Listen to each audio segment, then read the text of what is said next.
News@5। प्रधानमंत्री नरेंद्र मोदी गुजरात के 3 दिन के दौरे पर हैं। राजकोट में उन्होंने कच्छ और सौराष्ट्र क्षेत्र के लिए वाइब्रेंट गुजरात क्षेत्रीय सम्मेलन में ट्रेड शो और प्रदर्शनी का उद्घाटन किया। इससे पहले पीएम ने सोमनाथ के स्वाभिमान पर्व की शौर्य यात्रा में हिस्सा लिया। ये यात्रा उन शहीदों को श्रद्धांजलि देने के लिए आयोजित की गई जिन्होंने सोमनाथ मंदिर की रक्षा करते हुए अपने प्राणों की आहुति दी। यात्रा के बाद पीएम मोदी ने मंदिर में पूजा अर्चना की और लोगों को संबोधित करते हुए कहा कि सोमनाथ का इतिहास विनाश और पराजय का नहीं बल्कि विजय और पुनर्निर्माण का इतिहास है। देश ने कैसे कैसे बलिदान दिए थे। रावल कन्नड़ जैसे शासकों के प्रयास, वीर हमीर जी गोहिल का पराक्रम,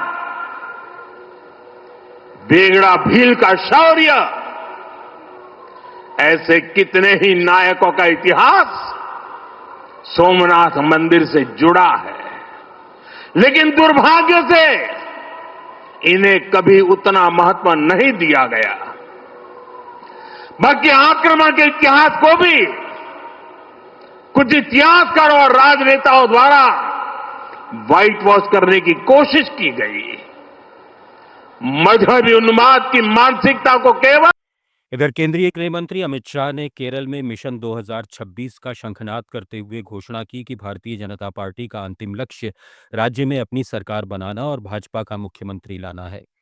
तिरुवनंतपुरम में नवनिर्वाचित स्थानीय निकाय प्रतिनिधियों को संबोधित करते हुए शाह ने कहा कि एलडीएफ और यूडीएफ की मिलीभगत ने राज्य को भ्रष्टाचार, तुष्टीकरण और ठहराव के दौर में धकेल दिया है, जबकि भाजपा का वोट शेयर 2014 के 11% से बढ़कर 2024 में 20% से अधिक हो गया है। अब 20 से 40% तक की यात्रा जल्द पूरी होगी। मध्य प्रदेश में इंदौर के भागीरथपुरा में गंदे पानी के कारण 21 लोगों की मौत हो चुकी है। कई लोग अभी भी अस्पताल में भर्ती हैं। इस घटना के खिलाफ कांग्रेस ने न्याय यात्रा निकाली। महिला कांग्रेस कार्यकर्ताओं ने महापौर और बीजेपी के खिलाफ नारेबाजी की। कांग्रेस ने पीड़ित परिवारों के लिए 1 करोड़ रुपए मुआवजा और जिम्मेदारों पर हत्या का मुकदमा दर्ज करने की मांग की है। न्याय यात्रा में पूर्व मुख्यमंत्री दिग्विजय सिंह, नेता प्रतिपक्ष उमंग सिंघार, पीसीसी चीफ जीतू पटवारी, पूर्व मंत्री सज्जन वर्मा और कई कांग्रेस विधायक और पार्षद शामिल हुए। दिग्विजय सिंह ने कहा कि इंदौर में पार्षद से लेकर संसद तक बीजेपी का कब्जा है और ये लंबी लड़ाई है। कांग्रेस पार्टी ने मांग की है कि इसकी न्यायिक जांच होना चाहिए, सिटिंग जज से होना चाहिए और पब्लिक हियरिंग होना चाहिए और उसमें जिम्मेदारी तय करना चाहिए। जो जिम्मेदार है उसके खिलाफ सख्ती से कार्रवाई होना चाहिए, क्योंकि इसमें मूल रूप से ये जो जल जीवन मिशन है ये केवल ठेकेदार उन्मुखी और पाइप खरीद उन्मुखी काम चला हुआ है। वहीं नेता प्रतिपक्ष उमंग सिंघार ने कहा कि जनता को स्वच्छ पानी, साफ सड़कें और बोरिंग का साफ पानी चाहिए।